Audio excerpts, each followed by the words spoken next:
Territorio Reportaje. Porque todos tenemos una historia que contar. Con el periodista Agustín del Castillo.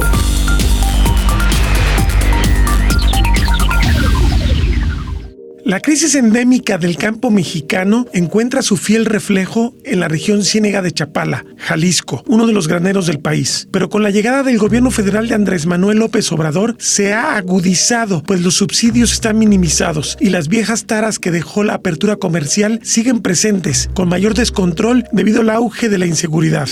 Grupos criminales dictan las reglas del juego en toda la región, ante el retiro del Estado mexicano bajo la política del gobierno federal de reducir el gasto en extensionismo y en muchos servicios y apoyos, bajo la justificación de la austeridad. Esto genera un creciente descontento, sobre todo en los pequeños productores, quienes revelan que en su mayoría votaron por el candidato del Movimiento de Regeneración Nacional porque sus promesas y sus diagnósticos encontraron eco en sus propias necesidades. En general, no les movió la idea de obtener mayores subsidios que terminan en realidad como beneficio para los intermediarios y los grandes comercializadores, sino el acceso a un precio justo, es decir, que cubra la totalidad de los gastos de producir cada kilogramo de maíz o de carne y cada litro de leche, los productos fundamentales de la demarcación. También se identifican con la idea de que sean los propios campesinos mexicanos los que alimenten al país, incluso si reconocen que México no puede alimentarse solo, pero no es lo mismo que las importaciones sean un complemento a una competencia desleal, sostienen. Esto sucede no solo con las sabidas importaciones de leche deshidratada y de suplementos alimenticios, sino la gran cantidad de ganado que penetra al país desde Centroamérica con controles sanitarios dudosos que impiden beneficiarse de los precios al alza de la carne. Lo cierto es que se encuentran impacientes. Una visita al territorio que trabajan demuestra algunas agravantes de su desesperación económica. A años de lluvia en extremo abundante que ocasionaron inundaciones severas, han seguido ciclos secos que causaron un declive en las cosechas. Los aseguramientos que apenas un año atrás respaldaba en 50% el gobierno federal, ahora han desaparecido. Los apoyos del Procampo, programa de estímulos al campo, creado durante el gobierno de Carlos Salinas de Gortari, se han reducido hasta casi desaparecer. Hay compras de más de 5,000 pesos por tonelada de maíz, pero solamente 20 toneladas por productor. El pago para sostener ganado pasó de 35 vientres por cada hato a 0. Liconza no recibe leche de pequeños productores. La inversión en infraestructura también ha desaparecido, aunque eso es una historia más antigua. El caso lo explica Gerardo Bermúdez, ejidatario en el Rancho de las Delicias en Tototlán. Vamos a darles un pequeño ejemplo de las cosas que nos están pasando para que la gente entienda en realidad lo que está haciendo López Obrador, lo que nos está quitando y lo que estamos dejando de producir, y que él le está quitando el pan a los niños de aquí de las rancherías. Que no tenemos otra forma de sacar dinero nomás que de aquí de la tierra. Y si nos están quitando y no nos están dando los buenos precios, ¿a dónde van a mandar a esas familias? Tienen que mirar y tienen que hacer conciencia de lo que ocupamos de ustedes. No les pidemos que nos den, que nos protejan los precios y que nos dejen trabajar y que nos apoyen en cuestión de trabajo. La desgracia de una economía a la baja, con un clima errático, agrava el sufrimiento campesino. Hace 3 años se perdió parte otra vez por inundación. Ahí no importa que haya llovido mucho, ahí el gobierno no hizo su trabajo. No desesnobó los ríos, no le ha invertido ningún dinero a los ríos para que el agua se vaya pronto y poder sacar cosechas. Hoy este año fue al revés. En vez de agua nos llegó sequía.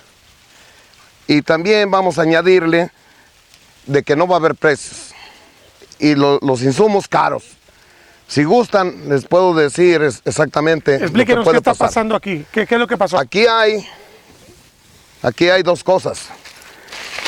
Una mazorca de media humedad, lo que va a dar. Esto es lo que va a dar. Una mazorca que no tiene humedad, esto es lo que va a dar.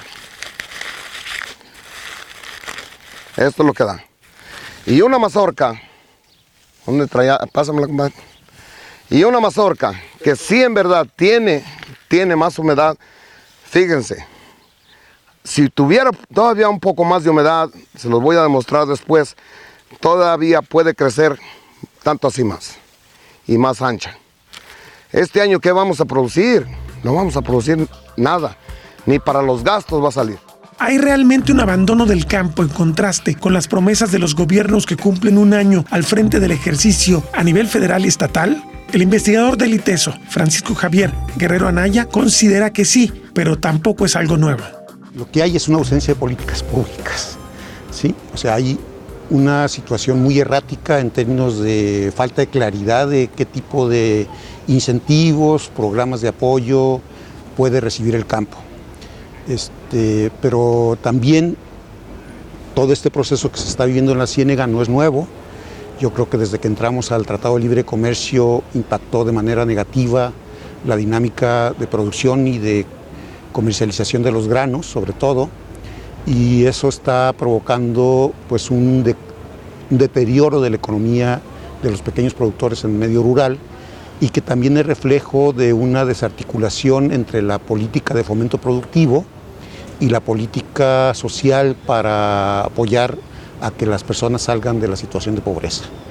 Y creo que eso se está agravando aún más y está generando todavía un mayor nivel de fragmentación social al interior del campo, en donde es obvio que los productores que están generando productos de alto valor comercial pues están sobresaliendo, y los productores con pequeñas superficies y producción de granos también se están viendo muy afectados, aún a pesar de que la lógica de producción de los pequeños productores en términos de articular la producción de granos con la producción de ganado, con otras actividades, no se ha logrado entender, ni se ha logrado asumir, ni se ha planteado una política que atienda de manera integral esos procesos, y que eso implica también que no exista un presupuesto, por ejemplo, multianual, que de verdad respete los ciclos productivos. Entonces dices, pues el campesino se ve en una situación en donde no sabe a dónde acudir, no sabe a dónde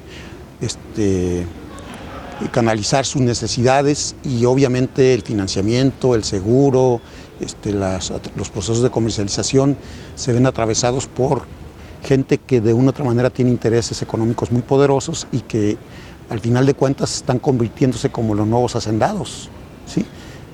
En donde hay empresas familiares que te dicen, pues yo te doy a crédito los insumos, la semilla, y tú me entregas a mí el grano, y hacen negocios fabulosos, pero al final de cuentas la economía no llega al productor. Monopolios empresariales acaparadores. La Ciénega está diversificada en pequeños productores y grandes exportadores, pero para los primeros no hay política. La infraestructura de almacenamiento creada en el pasado reciente benefició a los grandes acaparadores. La supuesta base social de sus organizaciones lo conforman en realidad clientes a los que manejan con insumos caros y compra de cosechas condicionadas. En la Ciénega nos vamos a encontrar, igual que en muchas otras regiones, altos contrastes. Grandes productores que están orientados más a la parte de la producción de berries o a la producción de tequila, que se ven favorecidos por la dinámica del mercado, pero también pequeños productores dedicados a los granos con baja superficie y que también tienen un hato de ganado muy reducido y que se ven en condiciones poco favorables para su economía, y que al final de cuentas no hay una política pública consistente y pertinente que de verdad permita que esos productores salgan adelante y salgan de su condición de pobreza. Entonces, sí creo que lo que encontramos es una ausencia del Estado. O sea, si bien hablamos a veces del Estado fallido, yo creo que en el medio rural es donde más es notable esa ausencia del Estado, esa ausencia de la presencia de una política pública bien fundamentada, bien sustentada, que responda a la lógica de la economía rural y que no responda a intereses de grupo, que son quienes se vieron favorecidos, los grandes acaparadores de los insumos y de los granos, se vieron favorecidos con infraestructura de almacenamiento de primer mundo, y que fueron muy subsidiados, pues, o sea, y despensar, y que se supone que tenían una base social, pero al final de cuentas lo que tienen son clientes, entre comillas, que acuden a ellos porque no tienen a dónde más acudir, ¿sí? Entonces son los que les ofrecen los insumos, son los que les ofrecen comprarles su grano. ¿En condiciones qué? ¿En cuáles condiciones? Pues en condiciones poco favorables para ellos. Es decir, Guerrero Anaya sostiene que no existe un verdadero libre mercado. Falsas organizaciones que son empresas familiares coyotean cosechas e imponen precios bajos para garantizarse grandes márgenes de utilidad. Y yo lo que creo es que obviamente sí se necesita de gente que juegue ese papel, ¿sí? De broker o de como le quieras llamar, pero que lo hagan con justicia, pues, y es ahí donde entra el problema, pues, o sea, al final de cuentas... Que el Estado lo regule, ¿no? Sí, que el Estado regule, que el Estado intervenga, que genere algún mecanismo de contrapeso frente a esas organizaciones, entre comillas, que supuestamente tienen una base social, pero que al final de cuentas no, son empresas familiares que favorecen a quienes son los dueños de la propia empresa y que son socios 5 y tienen un montón de asociados que el único beneficio que reciben es que supuestamente se les otorgan a crédito los insumos y que se ven obligados a ofertarles su grano. Entonces, en ese proceso de intermediación, al final de cuentas, quien sale perdiendo es el pequeño productor. La falta de financiamiento para el pequeño productor es peligrosa, pero se agrava con la creciente inseguridad, advierte Martín Sahagún Velasco, delegado de la Asociación Local de Jamay y consejero de la Unión Regional Ganadera de Jalisco. De hora de que entró el tema de que les atrancaron el huachicoleo a la delincuencia, pues nosotros fuimos los paganos. Aquí hubo ganaderos que hasta 25 vientres de animales de la noche a la mañana ya no le amanecían y nadie sabe y nadie supo. Entonces aquí nos pegó, yo creo fueron alrededor de 10 robos y hasta la fecha no se aclararon nada. No hay ningún delincuente detenido, no hay ninguna carga recuperada. Nada. Aquí en nuestra zona nada. De hecho nosotros aquí tenemos el cuartel militar, aquí a espaldas y yo hablé, tuvimos una junta de alta seguridad y al siguiente día se robaron otra manada. Entonces, a veces por andarse uno metiendo mucho, uno arriesga hasta la vida propia, claro, y la de su familia. Claro. Yo le digo por experiencia. Entonces, sí está difícil. Entonces, si retienen todo lo del huachicoleo, toda esa venta de gasolina que había por fuera, ya la retuvieron. Entonces la gente la está consumiendo por medio de las mismas gasolineras. Ese recurso, ¿para dónde ya cómo lo están utilizando? Si le van a dar, por lo menos, donde estamos afectados aquí, en cuestión de que los costos son muy altos de producción, en cuestión de seguridad, pues el gobierno le debería de inyectar a los programas. La verdad, el sector primario somos los que estamos más descobijados. Podemos decir sin exagerar que el campo mexicano siempre ha estado en crisis, aunque fue el gran mito fundacional de la Revolución Mexicana y se intentaron cosas importantes con la reforma agraria que empezó desde los años 10 del siglo XX y que culminó de forma muy importante entre Lázaro Cárdenas y Gustavo Díaz Ordaz. Podemos decir que en términos económicos nunca fue un éxito, aunque hay casos de éxito que simplemente sirven para subrayar el fracaso general de las políticas para el campo. En este sentido, lo que está viviendo la región Ciénega de Chapala, que es una región muy importante en productividad, tenemos suelos aquí muy fértiles que están generando en promedio de 8 a 15 toneladas de maíz por hectárea, es emblemático del fracaso, porque una zona que tiene tantas condiciones naturales para producir está viviendo crisis porque no hay un modelo adecuado de precios que permita a los pobladores tener la posibilidad de cobrar bien, de sacar ganancia, porque hay todavía un grupo de empresas que se aprovechan de la falta de capacidad de comercialización y de almacenamiento para tratar de secuestrar los precios y porque las políticas de Estado para regular los precios están prácticamente desaparecidas. Es muy curioso y es lo que estamos reseñando en este programa. El nuevo gobierno ha llegado en busca de rescatar el campo, pero las primeras políticas y el primer año indican que se está yendo más abajo el tema de los precios y que están desapareciendo la totalidad de los subsidios.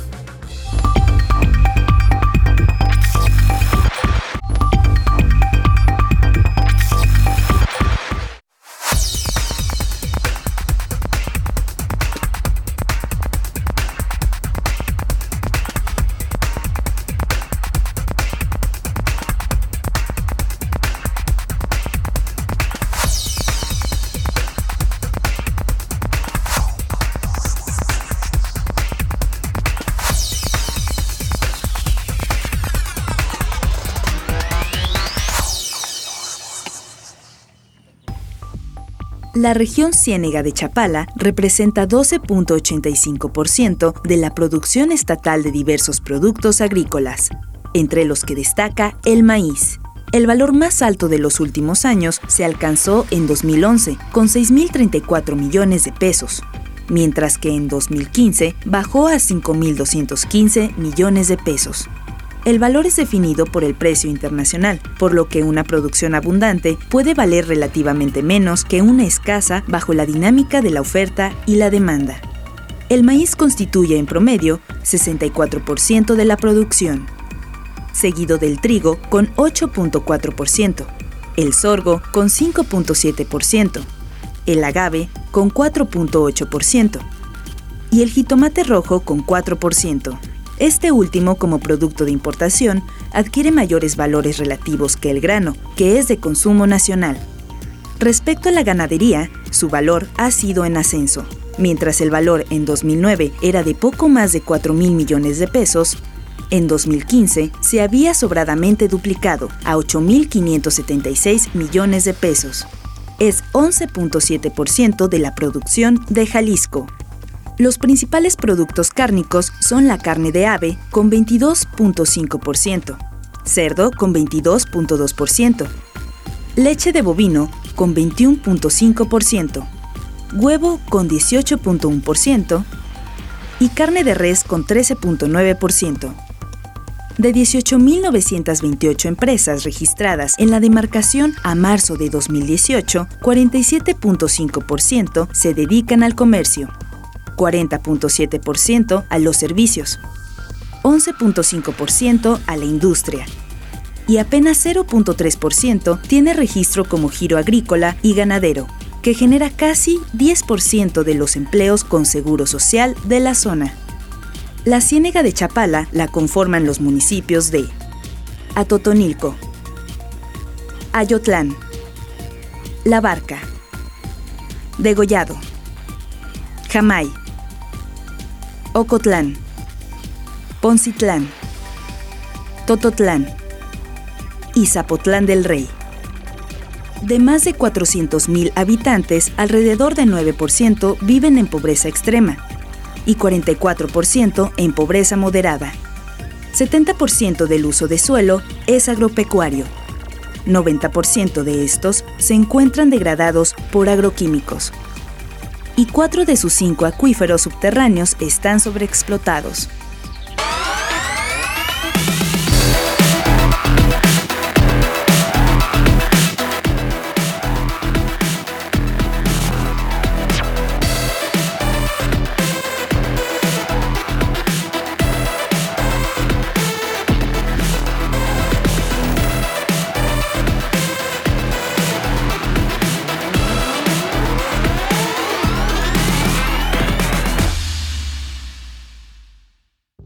A los problemas económicos y sociales de la Ciénega de Chapala, Francisco Javier Guerrero Anaya agrega la grave problemática ambiental. Y por otro lado nos vamos al asunto del deterioro de los recursos naturales.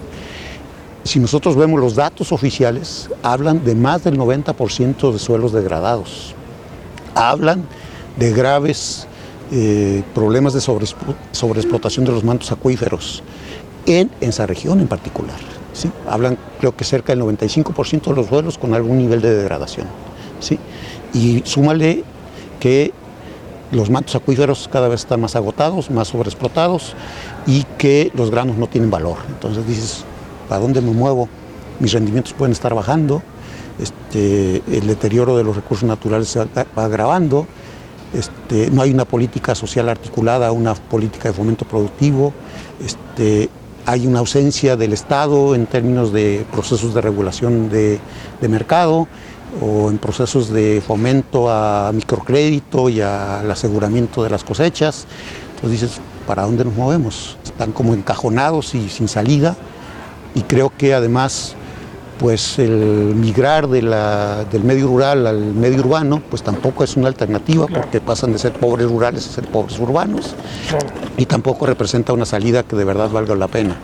Entonces creo que en ese sentido las condiciones de la gente que vive en el campo en pequeñas unidades de producción cada vez se están deteriorando más y pueden provocar pues hasta situaciones de hambre y de pobreza extrema. ¿Cómo beneficiar al productor y no solamente al empresario que les compra? ¿Cómo mejorar el tema del subsidio? ¿Cómo establecer una lógica que integre lo social? ¿Cómo empujar la diversificación productiva? Lo primero que tendríamos que pensar es recuperar la lógica de la manera en que el pequeño productor visualiza su actividad productiva. Y tiene que ver con, produzco granos que me pueden dar también alimento para el ganado. Ese ganado me puede dar leche, que todos los días me puede permitir tener alimento. Ese me genera materia orgánica que yo puedo incorporar al suelo. Puedo combinar la milpa, o generar milpa con maíz, calabaza y frijol, que el frijol tiene un poquito más de problemas con plagas. Pero toda esa lógica de una articulación entre la actividad agrícola, ganadera, pecuaria, forestal, de granos, de árboles frutales, pues como que se perdió, ¿sí? Entonces y además pensar que eso también es una manera en que la gente administra sus riesgos. Si no tengo precio en el grano, pues a lo mejor aquí tengo mi ganadito y entonces el grano lo puedo dedicar a alimentar el ganado. No sé, esa parte, y además los ciclos productivos pues también son diferentes, pues, digo que esa lógica de producción campesina sigue vigente y no hay una política que de verdad sea integral, de atención integral a esas unidades de producción, que visualice esas condiciones. Si acaso el programa que de una u otra manera gestionó la FAO en su momento, el PESA, sí estaba pensado desde esa lógica, pero también como que se desdibujó. Y entonces ahora, ¿qué hacemos? Y quizá ahí también habría que pensar en pequeños procesos de agregación de valor a la producción que le permitan al productor vender no solo el grano en mazorca, sino también ya desgranado, ya con algún esquema de valor agregado que le permita ser más competitivo y tener mejores condiciones de negociación con los acaparadores. Entonces, creo que una política que integre la parte social de cómo le hacemos para generar condiciones para que la gente salga de la pobreza y una política de fomento productivo que entienda esta lógica de articulación entre las actividades que desarrolla el propio productor pudiera ser mucho más benéfica que lo que actualmente tenemos, que lo que decimos así con toda claridad, pues es ausencia de una política pública consistente, pertinente y adecuada para esas condiciones de producción de los pequeños productores. No sé, se me ocurre que tal vez lo que en su momento hizo Brasil con Lula, de hacer una secretaría específica para la agricultura familiar distinta de la gran agricultura. Así es, me parece que eso es clave. O sea, tenemos que pensar en ese tipo de políticas diferenciadas para diferentes sectores, que además lo que está generando es mucho mayor desigualdad y mayor profundización de esa desigualdad, y entonces sí tendríamos que pensar en una política intencionada de apoyo a la agricultura familiar que de verdad articule y la lógica con que los propios campesinos han pensado su interacción con la naturaleza. Y también obviamente una política de recuperación de calidad de los suelos, una política de gestión del agua mucho más efectiva y mucho más integral. Y creo que si no hacemos eso, pues las condiciones cada vez van a ser de mayor pobreza y de mayor desigualdad. Y modificar esta dependencia a un paquete tecnológico que es nocivo en términos ambientales, ¿no? Así aparte es. De los costos que tiene, ¿no? Sí, que además podríamos decir que la Ciénega fue pionera en ese tipo de cuestiones y ahora está pagando el costo. ¿Sí? ¿Por qué? Porque de una u otra manera aparentemente hubo incrementos sustantivos en los rendimientos de granos, pero ¿eso a qué costo ambiental? ¿Sí? Pues tal cual. 90 y tantos % del suelo está deteriorado. Los mantos acuíferos están sobreexplotados. Los sistemas de riego son atrasados, que provocan también deterioro del suelo por lavado, porque siguen regando sueltan el agua y por rodamiento. Rodado, sí. Sí, entonces también ese riego rodado pues también provoca que se lleve la materia orgánica, que se lleve los nutrientes, y no hemos logrado generar mecanismos de modernización también de sistemas de riego más adecuados, y también pudiéramos pensar en sistemas de captación de agua de lluvia o sistemas de recarga de mantos acuíferos, que tampoco hay una política clara sobre eso, pues. Para Guerrero Anaya es importante recuperar el extensionismo, pero bajo nuevas reglas y con perfiles profesionales adecuados. Mis experiencias con el extensionismo es que no sé cuál sea el chip de los nuevos agrónomos, pero no los veo como con mucha vocación social. ¿sí? Entonces creo que ahí generar extensionismo rural, ok, pero luego hay que supervisar si de verdad los ingenieros están haciendo su labor. Y entonces de eso hay que supervisar a los que supervisan. Entonces generan estructuras poco efectivas y el compromiso de las personas que están en los programas de extensionismo rural no lo veo tan claro, pues, o sea, me parece que ahí también hace falta una vocación de mayor compromiso social en el gremio de los agrónomos, que habría que ver que... Y evidentemente un extensionista en esta época de crisis de cambio climático no solamente debe tener conocimiento competente del tema del campo, sino también del tema ambiental, ¿no? Así es. Tiene que verse de una manera integral y tiene que verse de una manera a través de la cual, de verdad, los agrónomos conozcan mecanismos a través de los cuales recuperar suelos, incorporar materia orgánica, incorporar fertilizantes orgánicos, un mejor manejo integral de plagas y enfermedades con recursos que la propia naturaleza te ofrece. Y también creo que en ese sentido habría que visualizar si esa es la formación que están recibiendo los agrónomos.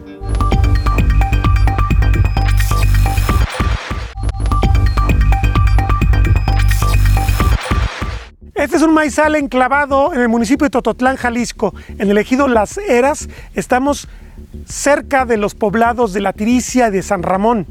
Es una zona que tradicionalmente ha producido maíz, mucho maíz. Es una de las regiones más productoras a nivel nacional.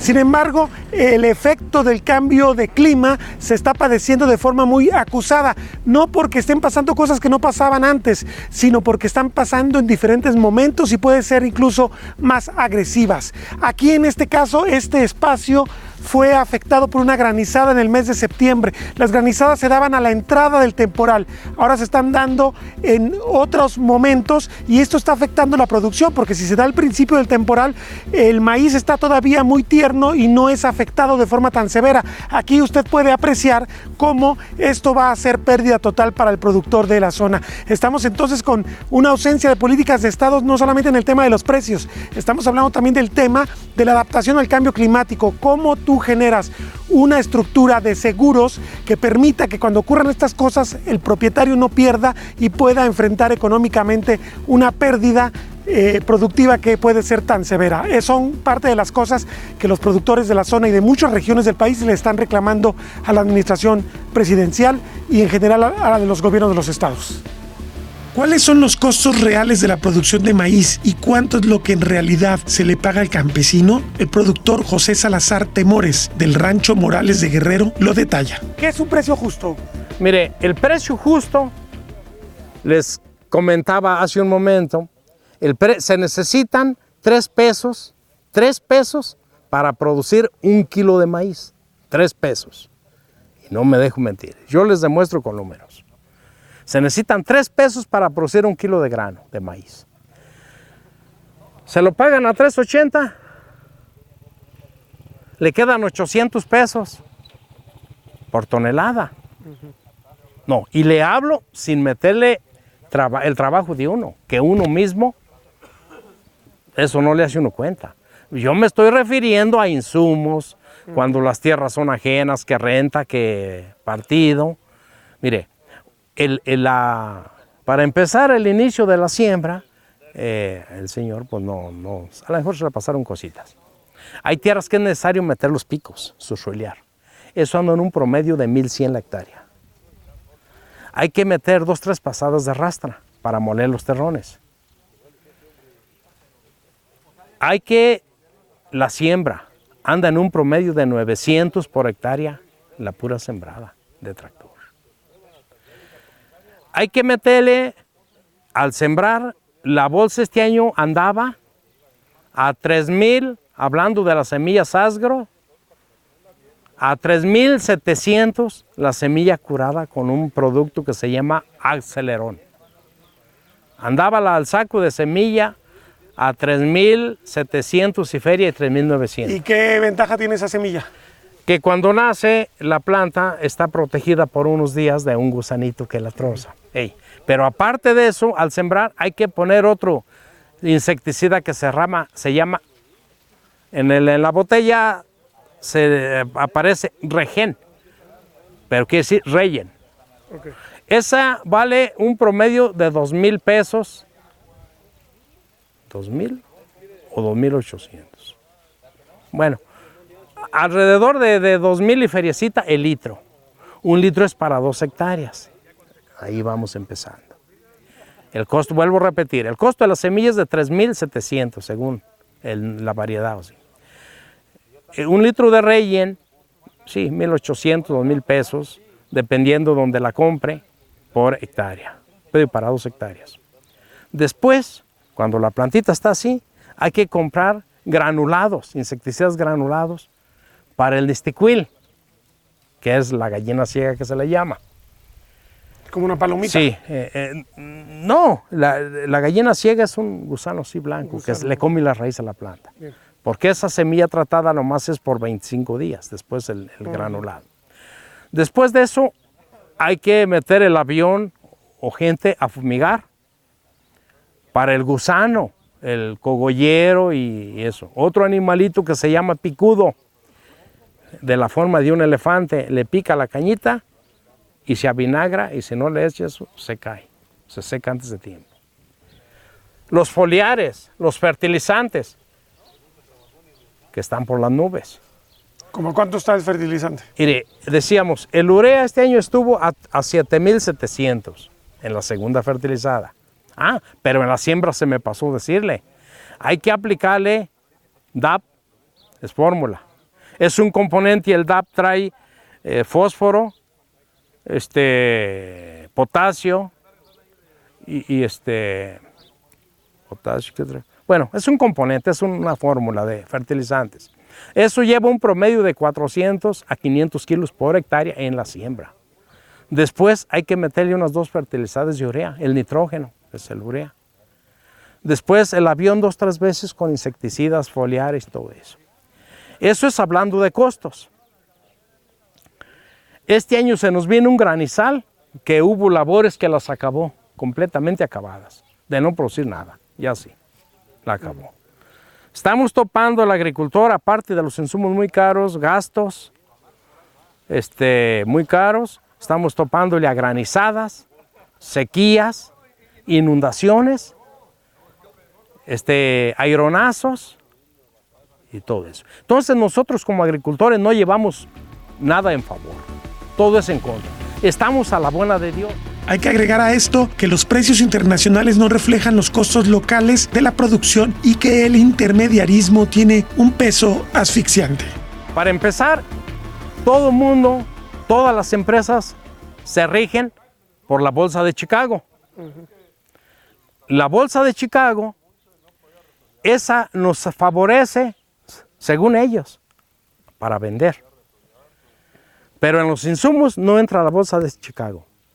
Sabemos que los gobiernos de otros países, por decir algo, en Estados Unidos o países industrializados, el gobierno los apoya con un 35 a un 40% de costos al productor. Y aquí nos daban 1,000 pesos de Procampo y fue lo mismo que ya quitaron. Aquí no tenemos apoyo de ningún tamaño. Decía que a los productores que tienen menos de 20 hectáreas les está llegando el Procampo o tampoco les está llegando a ellos Procampo. Sí, de 20 hectáreas para abajo, sí. Pero antes era universal. Sí, antes era universal. Ahorita de 20 hectáreas para abajo, sí está llegando un apoyo. Pero dígame, ¿qué son 1,000 pesos por hectárea? Va usted al CADER o Zagarpa, donde se lo den. Ah, caray, me hace falta este papel. Eche una vuelta. Ahí ya gastó en comidas, en gasolina y todo eso. Vuelve a ir. Lo que le dan de Procampo, ahí se le acabaron en vueltas. Eso es si le llegó, porque a veces no llega, aunque así. Y al momento de comercializar, ¿por qué siempre les imponen el precio a las empresas? Porque ellos se basan a la Bolsa de Chicago. Se basan a la Bolsa de Chicago, la tonelada anda a tantos dólares. Sí. Y a eso se basan, a la Bolsa de Chicago. Pero ellos no se ponen a pensar que en los insumos no entra la Bolsa de Chicago. Nos dan los insumos a como quieren. Hoy está un precio, o esto, para la otra semana subió tanto más, y los insumos van hacia arriba, hacia arriba, hacia arriba. Sin final. Las empresas ganan lo que ellos quieren, y a nosotros sí nos ponen el tope de la Bolsa de Chicago. Gerardo Bermúdez, ejidatario del rancho Las Delicias, lamenta un tercer factor que agrava los problemas: el cambio climático. Desgraciadamente sabemos el calentamiento global que está afectando a todo el mundo, donde quiera que sea. Otra de las cosas que no nos preparamos o que no nos ayudan en hacer alguna represa, en tener aguas, en no darnos permisos para hacer pozos. La burocracia es grandísima y los que sufren somos los que estamos acá abajo. Los de arriba, qué bien. Ahí les llegan sus tortillas, ahí les llegan, como quiera, ellos trabajan y tienen dinero para comprar el kilo de tortillas. Y nosotros no. ¿Dónde estamos?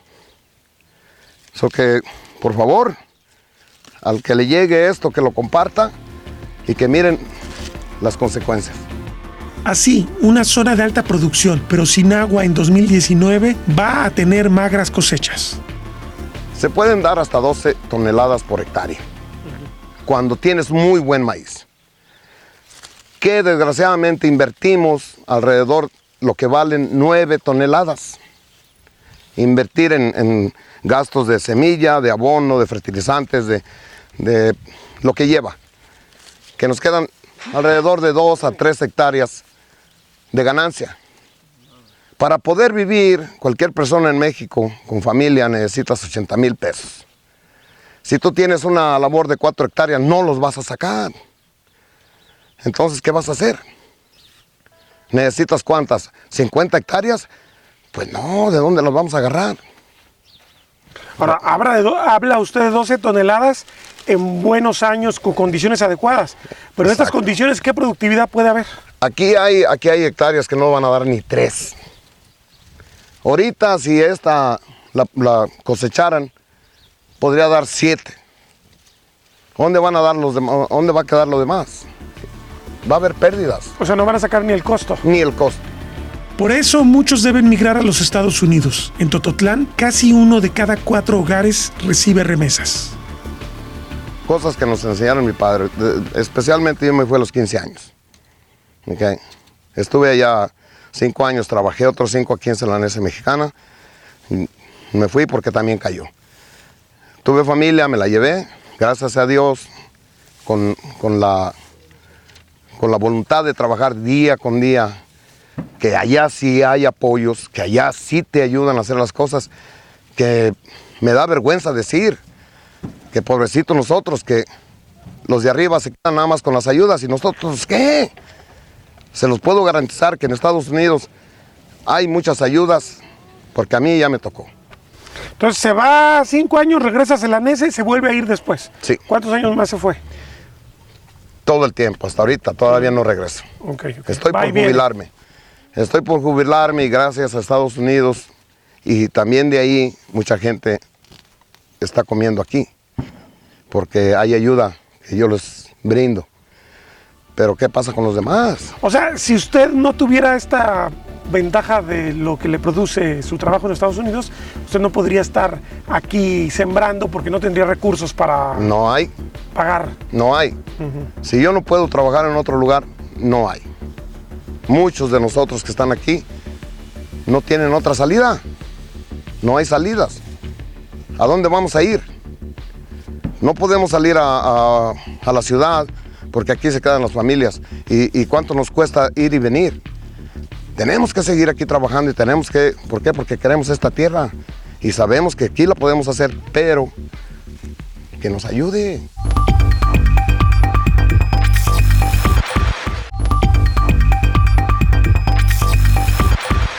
La ganadería es una actividad muy importante en el campo, no solamente por el tema del ingreso directo que aporta, sino porque suele ser un soporte para los malos años en términos de la agricultura.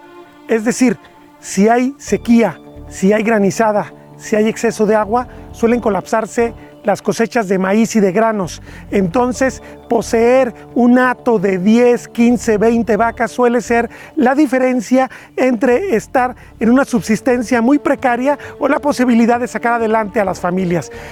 Sin embargo, cuando la economía está muy apretada, pues se apela a todos los recursos que el ecosistema pueda dar para poder sostener justamente a las vacas. Aquí atrás de mí tenemos un ejemplo. Estos animales están adentro de un cuerpo de agua están comiendo lirio, está un cuerpo de agua contaminado, pero el productor no tuvo recursos para comprar el forraje y esto es un modo de resolver esa carencia económica dietética que puede generar problemas porque esto puede traerle enfermedades a las vacas. En general, el tema de la ganadería en la región Ciénega es muy precario porque tenemos un problema de que no está altamente tecnologizado, no tenemos grandes productores ganaderos, sino que es una actividad que tiende a ser pequeña y residual. Sin embargo, algo que es como la nota de la crisis que están viviendo en la zona es que están prescindiendo de ciertos servicios que son esenciales. Por ejemplo, el tema de acudir al veterinario para las vacunas y para la salud de los animales. Hay que recordar finalmente que si no tienen ciertos certificados sanitarios, no se puede comercializar formalmente la leche. Y en algunos casos esto está ocurriendo de forma preocupante en la región. En la ganadería, aunque las cifras macroeconómicas hablan de una región pujante, los pequeños ganaderos no encuentran la salida a sus problemas. El problema que tenemos es que no hay precio de la leche. El precio de la leche lo están pagando a $5.70, o en el costal de pastura lo están dando a 208 pesos. Pues no es justo. Vamos a la tienda a comprar un litro de leche, lo están vendiendo a 14 pesos. Donde nosotros nos están pagando a $5.70, yo pienso que no es justo. ¿Cuál sería su costo de producción? O sea, ¿cuánto le tendría que pagar como mínimo para que ustedes lo que invierten en mantener cada vaca les diera, pues? Mira, pues para el costo de mantener un animal, pues te llevas tú de pura pastura, para una sola son, ¿qué? 416 por semana, nada más de pura pastura. 416 pesos. Sí. Ajá. Para una sola vaca. Para una sola vaca. Okay. ¿Cuántos litros de leche ocupas a sacar tú para esa vaca? Haz de cuenta, sacas nada más tú para mantener la vaca, entonces para uno no nos queda nada. Tendría que sacar para el precio que están dando 120 litros y todavía no le ganan ahí. Y todavía no le ganamos.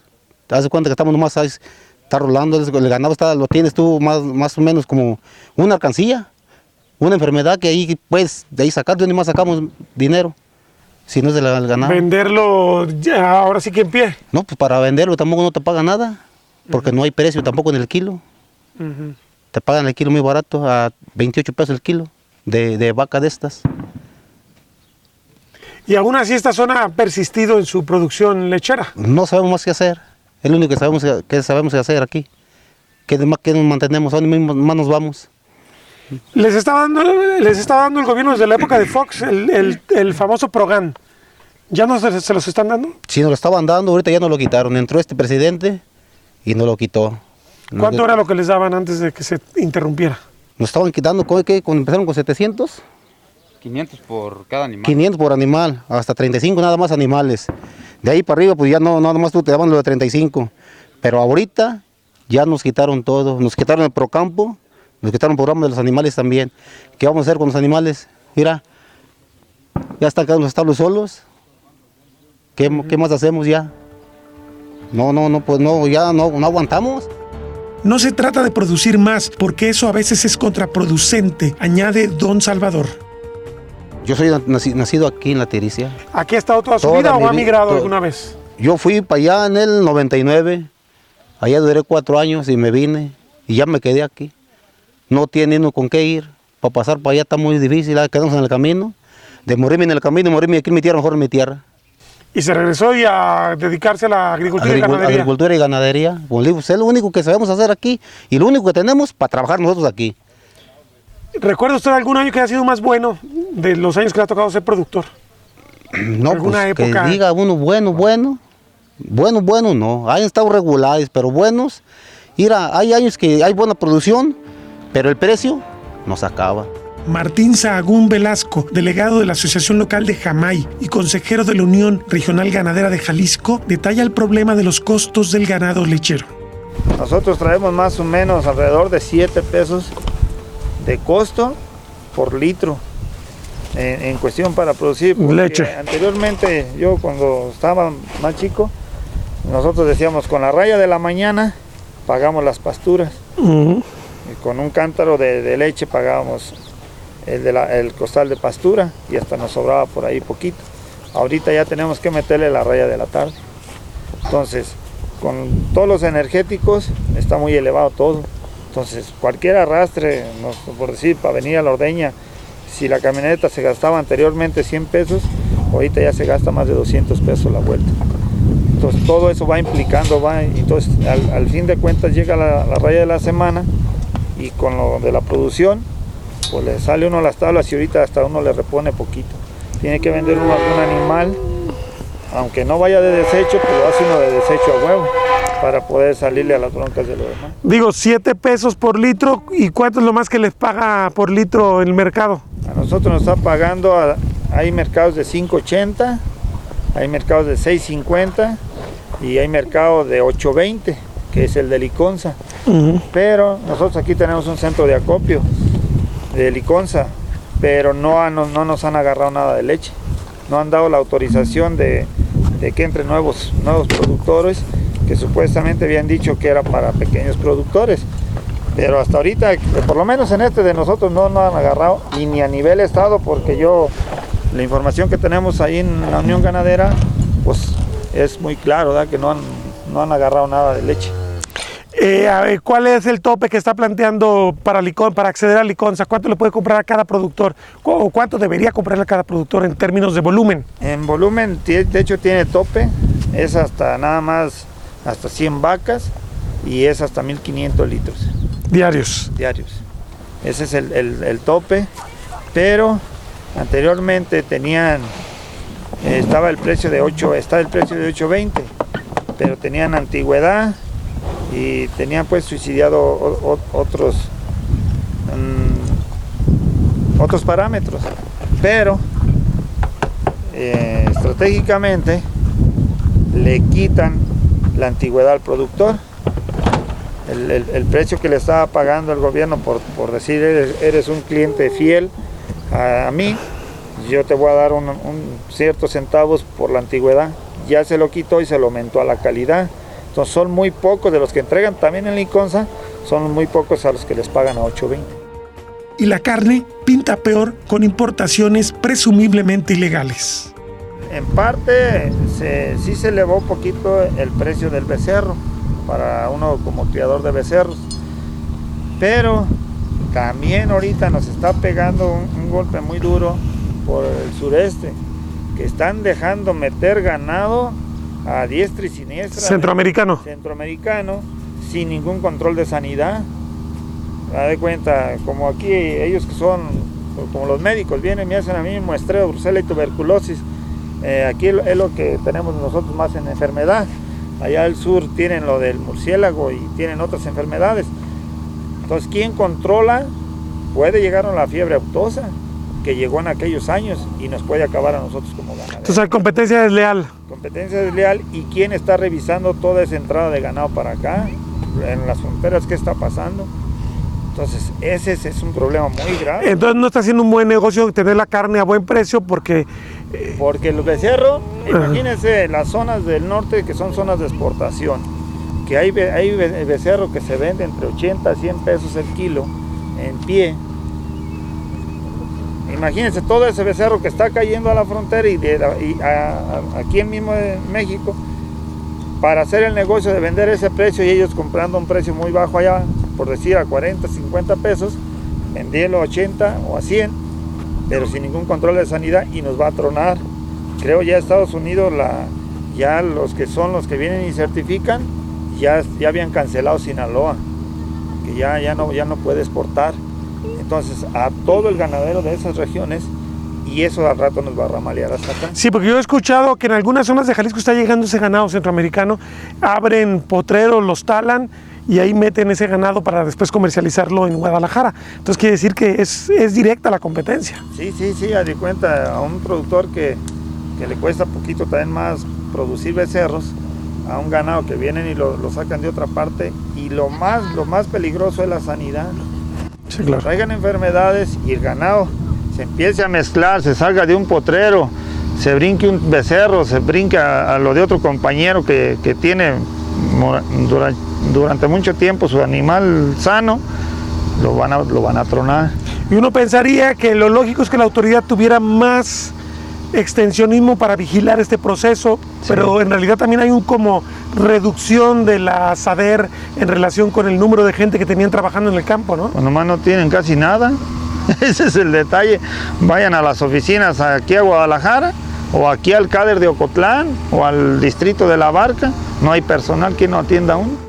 Luis Arturo Acuña, veterinario de la región, considera que la falta de apoyos ha hecho bajar la guardia en pruebas de brucela y tuberculosis, pero los retos del sector ganadero obligarían a invertir aún más que en el pasado reciente. Claro, tendría que ser más grande el chequeo del gobierno para que esos animales que están entrando al país haya un control verdadero de la sanidad, porque no sabemos en qué condiciones están entrando al país esos animales. Y es un combate desleal para los productores que tiene el país, porque pues los están afectando. Sí, se compra barato, pero no sabes en realidad en qué condiciones vienen esos animales ni qué estás consumiendo. Ahora, a mí me alarma mucho, no se supone que en los rastros tendría que decir, si no traes tú cierta certificación, no puedes entrar aquí o sea, no puedo yo avalar porque quién sabe qué estás entregando. Sí, debería de, pero no, en realidad no se sabe mucho del tema, no se sabe quién está certificando que esos animales estén entrando al país. O sea, en realidad no hay un consenso de saber realmente de dónde se están otorgando las certificaciones para que esos animales estén entrando al país. Sostén del desarrollo, el campo aporta poco al Producto Interno Bruto, pero mantiene una estructura social que es básica para la estabilidad y hoy zozobra en tiempos de economía precaria, de cambio climático y de ausencia del Estado en las grandes regiones rurales del país. Territorio Reportaje. Porque todos tenemos una historia que contar. Con el periodista Agustín del Castillo.